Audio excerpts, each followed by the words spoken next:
Hello, everyone. I'm Dr. Sri Banerjee, core faculty for the College of Health Sciences and Public Policy at Walden University. And in this segment, I'm going to be going over the National Heroes Day in Uganda. Now, as you may know, Uganda is going through an Ebola crisis. And so the Heroes Day that's going on today, there's limited activity because of the threat of Ebola. So I wanted to start off by saying some things about Uganda because it's typically neglected, another neglected country in Africa. But this war that took place in the 80s, about 1981 to 1986, this war was a major war, kind of a civil war that took place.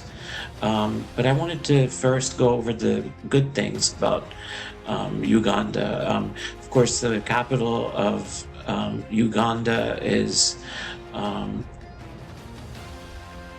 Kampala, and so the triangle that was the center of the war was called the Sewell Triangle, and so this was the area that the war was taking place. But this bird that's in the center is actually representative of all the bird species, about over 1,000 species of birds that are in Uganda. And then you see the 6 rows. The black is, of course, representative of Africa, the skin color.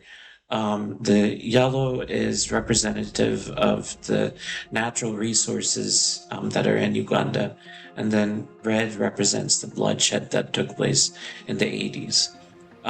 So let's now transition into what's going on. And by the way, there's a minority Muslim community that is there as well, the significant Muslim community, majority being Christian. So in this war for National Heroes Day, in this war, there were a lot of people killed, not only military people, but civilians. And there was a guerrilla war that took place. There was a lot of confusion, and hundreds of thousands of people died. And there was a lot of different controversial elections that took place, and there was another person came into power, kind of similar to a lot of places this happens in, but this was going on.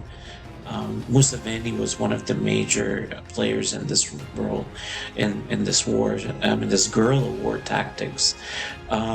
So as you know, there's a lot of places with wars and genocide and things like that are neglected, especially in Africa, due to this notion that low-income countries are somehow separated from high and middle-income countries.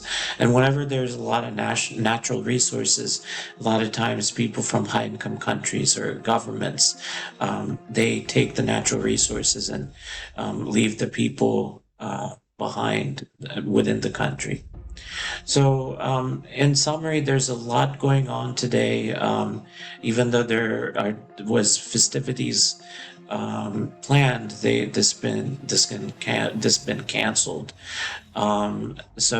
Here's the a little bit about Uganda. There's about 40 million people, I think 48 million people that reside in this country.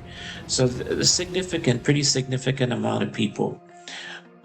So this is what today represents. I hope this has made some sense. Thank you for listening.